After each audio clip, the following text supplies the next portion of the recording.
Guys and welcome back to my channel सिर्फ IAS. तो यहाँ पे हम नितिन सांगवान सर के जो इंडिया आफ्टर इंडिपेंडेंस के नोट्स हैं उन्हें एक्सप्लेन करते हुए कंटिन्यू कर रहे हैं और ये हमारा लेक्चर नंबर 3 है। तो अगर आपने लेक्चर नंबर 1 और 2 नहीं देखा है तो please go and watch so that your base get clear. तो आइए शुरू करने से पहले चैनल को सब्सक्राइब कर लीजिए, बेल आइकन को प्रेस करिए ताकि आपको रेगुलर अपडेट्स मिलते रहें। अब इसके अंदर जो पहला टॉपिक डिस्कस करेंगे वो है, यहाँ देखिए, कॉन्स्टिट्यूशन का, संविधान के बारे में जानेंगे चीजों को। देखिए हुआ क्या कि इंडिया फाइनली जो है अब ये आगे बढ़ा और जो इसका एम था, जो इसका सपना था कि हम फेडरल गवर्नमेंट पर हम ऐसी सरकार लेकर आए जिसमें सारे के सारे एक साथ स्टेट्स हो और एक स्ट्रॉन्ग सेंटर। भाई हमें सपना तो पूरा करना था, आज तो कर ही चुके हैं, लेकिन तब हमने ये सपना देखा था।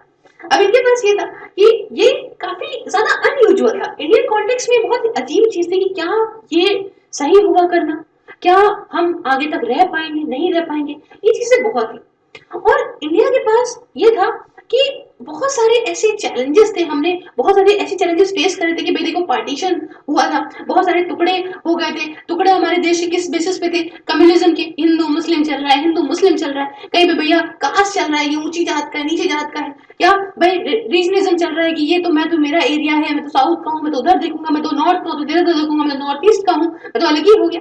ये रीजन के बेसिस पे, जगहों के बेसिस पे, कुछ पढ़ा लिखा है नहीं है, बहुत टुकड़े थे, ऐसे बहुत सारे था। और ये सारी की सारी दिक्कतों का सिर्फ एक समाधान था कि एक स्ट्रॉन्ग सेंटर। वही वाली बात है ना कि एक छाता ऊपर आ जाए तो नीचे सब चाहे भिन्न भिन्न प्रकार के लोग क्यों नहीं होंगे उस छाते के ऊपर नीचे आ जाएंगे। और यही यहाँ पे भी हुआ कि एक सेंट्रल लीडरशिप अगर एक स्ट्रॉन्ग हो जाती है तो भाई ये सारे दिक्कतें हमारे यहाँ से खत्म हो जाएंगी। यहाँ पे बहुत जरूरत भी थी और इसी की वजह से क्या हुआ कि भाई अगर एक स्ट्रॉन्ग सेंटर आता तो एक स्ट्रॉन्ग नेशन भी बनता और वही बनता भारत। तो ये बहुत जरूरी था।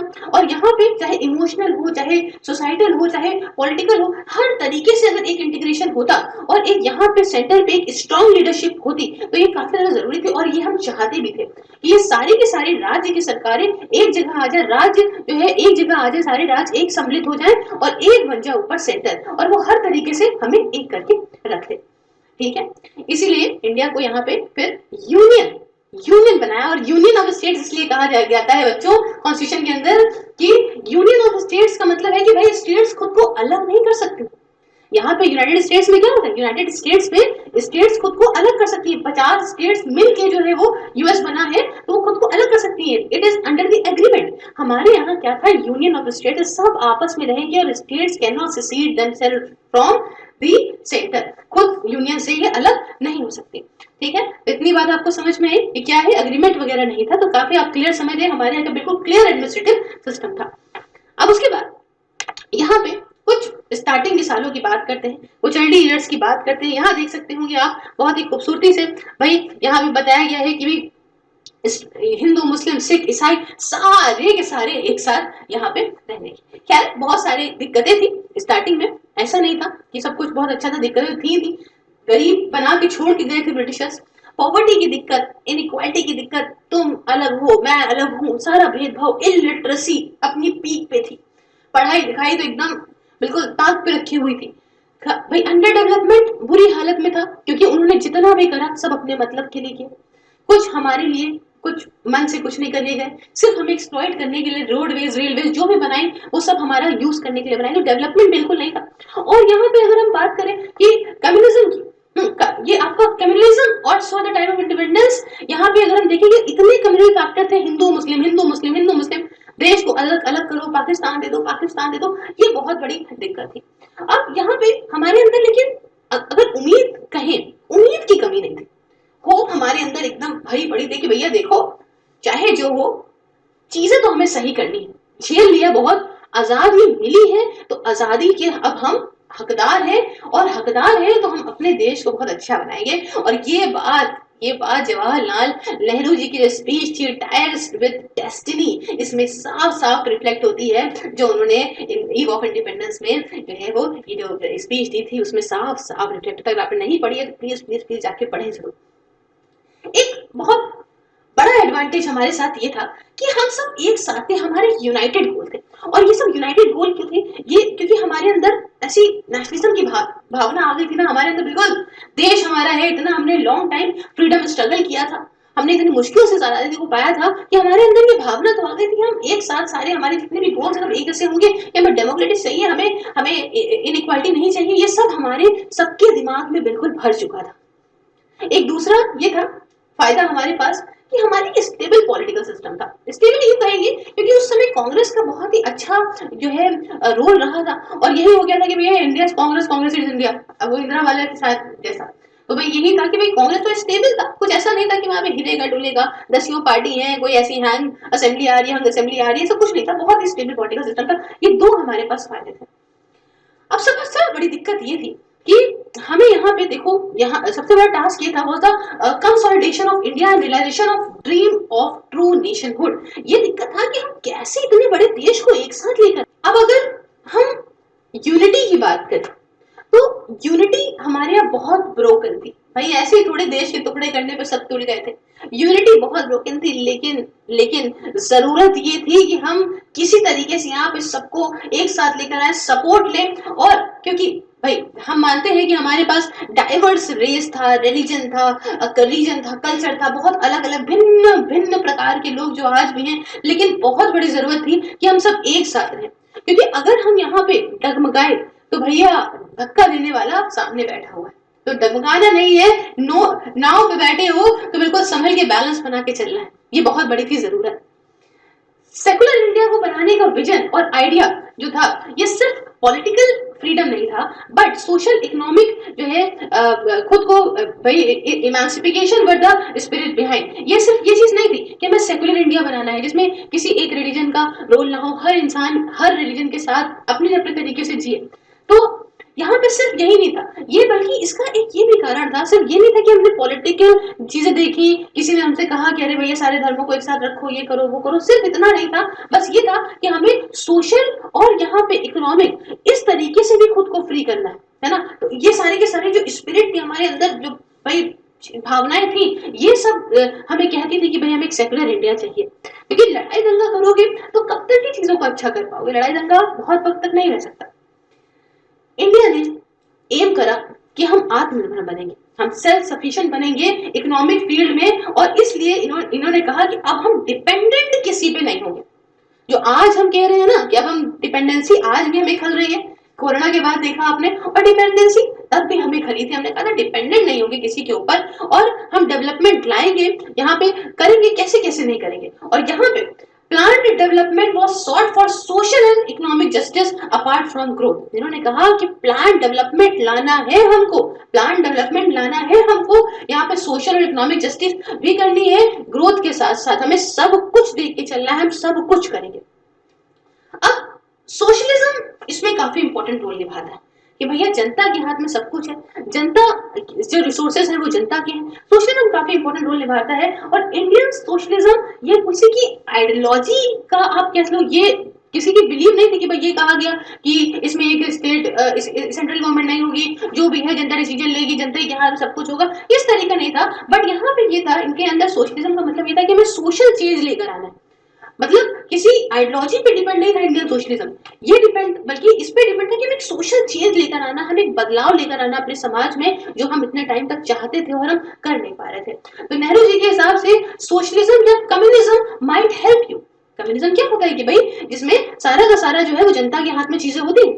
तो नेहरू जी ने कहा कि भाई सोशलिज्म या कम्युनिज्म आपको हेल्प तो कर सकता है, तो मेन सोशलिज्म की डेफिनेशन है, उन्होंने कहा कि भाई आपको हेल्प तो कर सकता है, बट यहाँ पे क्या ही डिवाइड करोगे, सीधी सीधी बात कहते हैं कि भाई देखो, कह रहे हैं कि भाई जनता के बीच में डिवाइड कर दो सब कुछ, सारे रिसोर्सेस को, जनता का सब कुछ हक है सब पे, जनता डिसीजन लेगी, लेकिन भैया डिवाइड भी क्या करोगे, वेल्थ है ही नहीं, जब वेल्थ है ही नहीं तो डिवाइड क्या करोगे, डिवाइड करने के लिए तो सिर्फ गरीबी है भाई, वही थोड़ी थोड़ी बांट लेते हैं।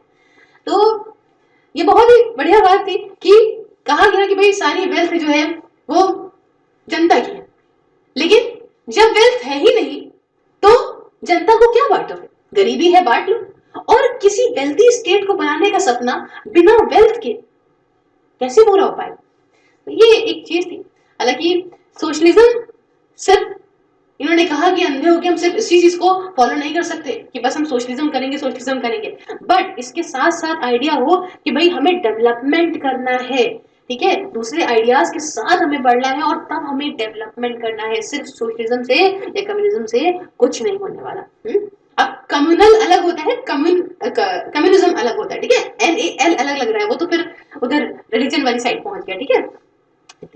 अब देखिए तीन तीन स्तंभ है, तीन पिलर्स हैं नेहरूवियन स्ट्रेटजी के, है ना, कि कैसे डेवलप करना है। तो पहला है इसमें प्लानिंग, पहला है इसमें planning for rapid industrial and agriculture growth. दो ही तरीके थे जिससे हम देश को आगे बढ़ा सकते थे, एग्रीकल्चर और इंडस्ट्रियल। तो इन्होंने पहले कहा कि आप प्लान ऐसा करना है भाई साहब कि एग्रीकल्चर बढ़े और इंडस्ट्रीज भी बढ़े। दूसरा इन्होंने कहा पब्लिक सेक्टर, कि पब्लिक सेक्टर यहाँ पे डेवलप करे भाई एक strategic industries, public sector to develop strategic industries.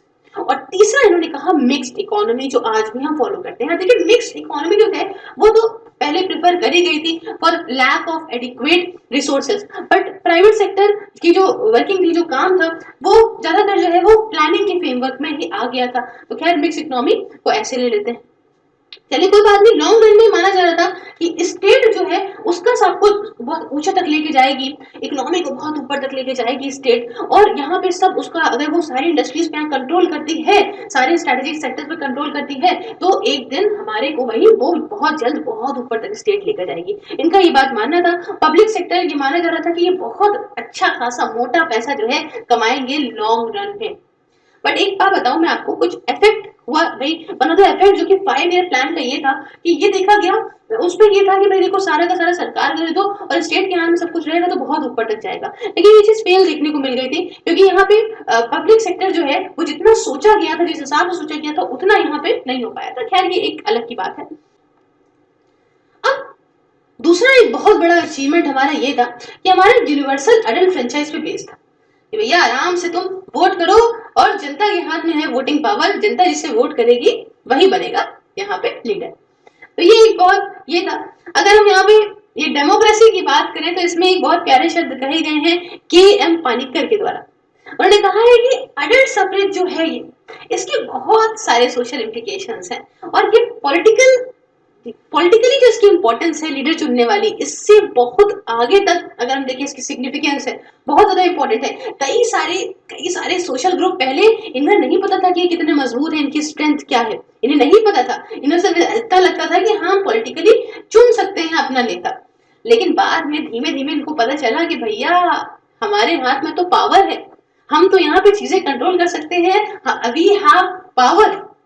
तो भाई काफी खूबसूरत चीज है, काफी देखिए काफी बड़ा एक्सपेरिमेंट था। और जो लाइक्स ऑफ चर्चिल प्रेडिक्ट किया था कि देखिए चर्चिल ने कहा कि डेमोक्रेसी फेल हो जाएगी, इतने बड़े देश में डेमोक्रेसी फेल हो जाएगी, या यहाँ पर democratisation um that all challenges will be dealt with equal participation of all respective one's status and capabilities। डेमोक्राइजेशन में ये था, इन्होंने कहा कि हम जो भी है सारी दिक्कतें फेस करेंगे, लेकिन सबको एक समान रख के, सबकी एक समान सुन के, चाहे वो भाई जैसा भी हो, चाहे वो जैसी भी जो है वो स्टेटस रखता हो, जो भी उसकी कैपेसिटी हो, हमें मतलब नहीं है, लेकिन सबको अधिकार दिया जाएगा देश के अंदर।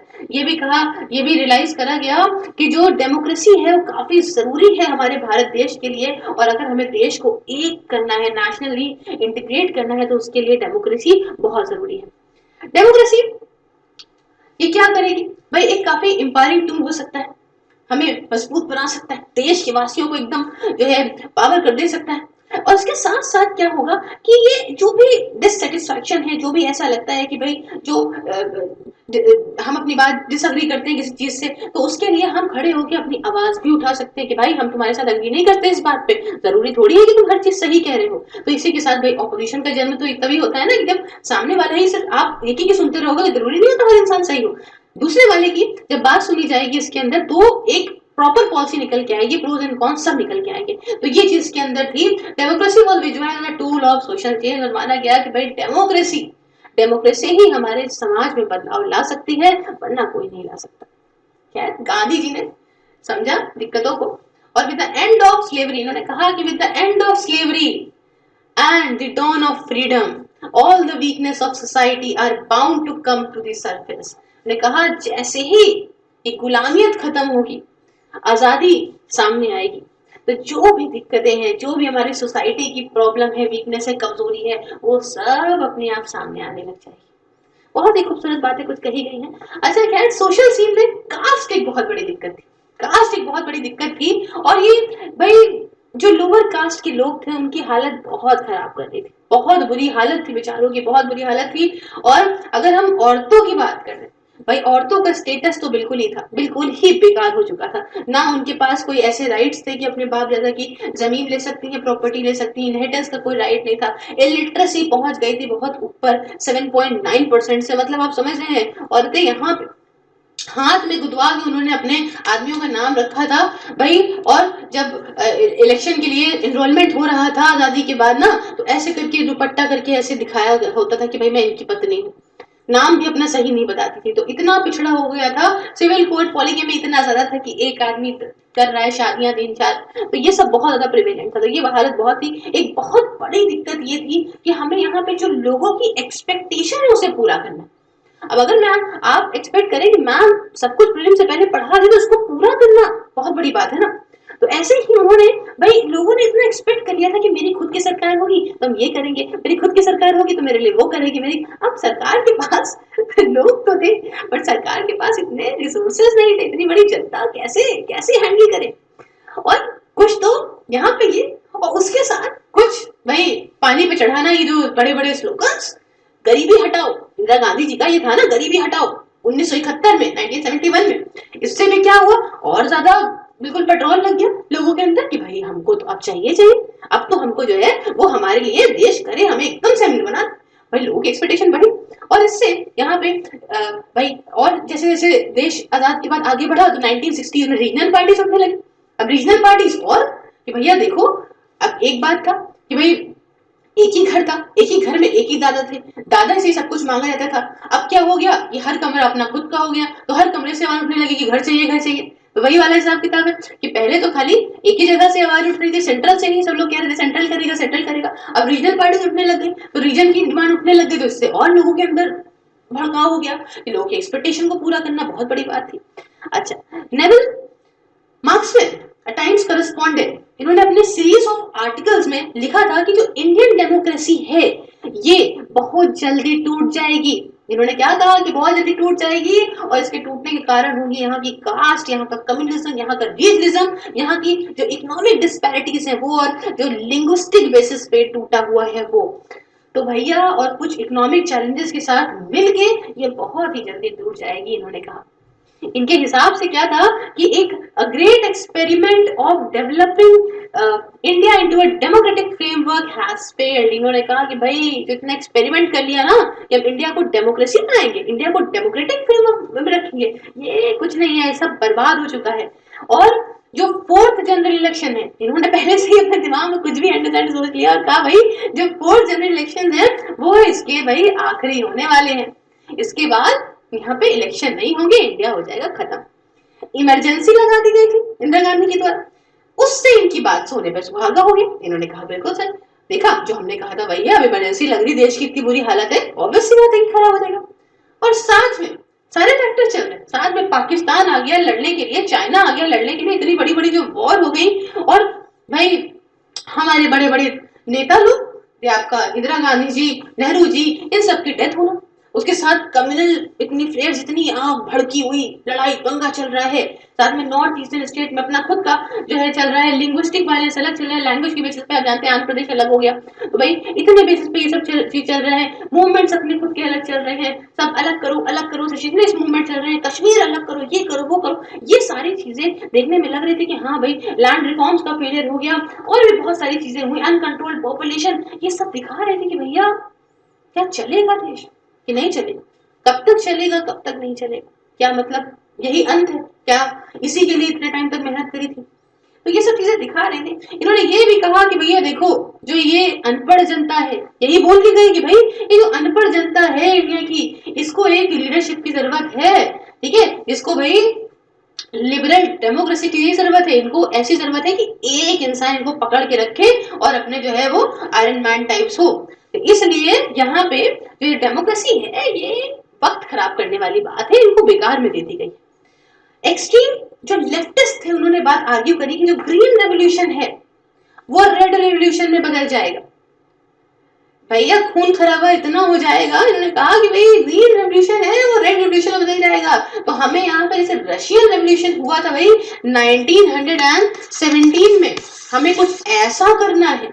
हमें जैसे यहाँ पे आपका रेवोल्यूशन आया था चाइना में 1952-53 में, हमें कुछ ऐसा करना चाहिए। बहुत सारे लोग अपनी बात कहने लगे, ये आर्ग्यू करा किया कि डेमोक्रेसी और इंटीग्रेशन ऑफ इंडिया ये इम्पोज्ड है above and not a result of natural revolutionary process. उन्होंने कहा कि हमारे ऊपर तो डेमोक्रेसी थोप दिया गया है, हमारे ऊपर तो ये इंडिया एक साथ आ जाए ये थोप दिया गया है भाई, ये धीमे धीमे इवोल्यूशन के साथ नहीं आया हमारे अंदर।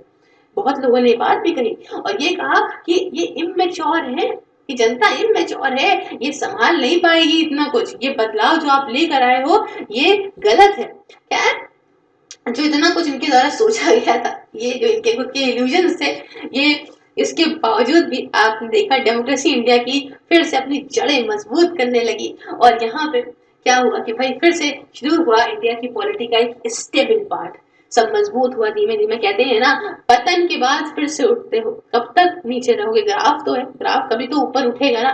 तो यही यहाँ पे हुआ, हर एक जो उस समय भाई अर्ली जो बहुत ही जाने माने कैरिस्मेटिक पर्सनालिटीज थी, पॉपुलर लीडर्स थे, अब उन्होंने जगह लेना शुरू कर दी पॉलिटी में और फिर से यहाँ पे जो है सबको एक साथ लाना शुरू कर दिया।